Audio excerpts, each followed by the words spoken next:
ভারতে তৃতীয়বারের মতো সরকার গঠন করতে যাচ্ছে বিজেপি নেতৃত্বাধীন এনডিএ জোট। বিকেলে জোট সঙ্গীদের নিয়ে নতুন সরকার গঠনের দাবি পেশ করবেন রাষ্ট্রপতির কাছে।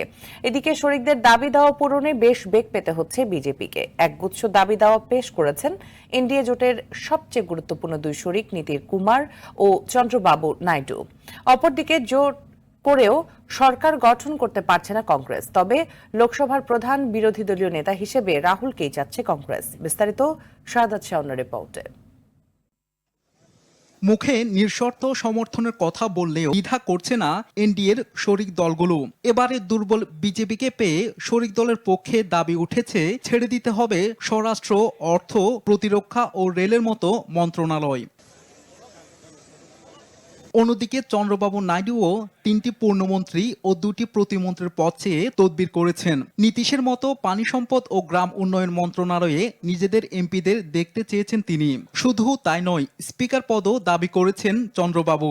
এছাড়া অন্ধ্রপ্রদেশের সব দেনা পরিশোধে আর্থিক প্যাকেজের দাবিও জানিয়েছেন নাইডু। এদিকে বিজেপি জোটের এমন পরিস্থিতিতে প্রশ্ন উঠেছে বিরোধী দলনেতা নিয়ে। বিজেপি বিরোধীদের নিয়ে ইন্ডিয়া জোট গঠন করেও সরকার গঠন করতে পারছে না কংগ্রেস। তবে লোকসভার প্রধান বিরোধী দলনেতা কে হবেন তা নিয়ে শুরু হয়েছে জল্পনা। আর এ বিষয়ে পাল্লা ভারী ভারতীয় জাতীয় কংগ্রেসের সাবেক সভাপতি ও দলটির অন্যতম শীর্ষস্থানীয় নেতা রাহুল গান্ধীর দিকে। Rakibul Hasan, Frank TV, Chittagong.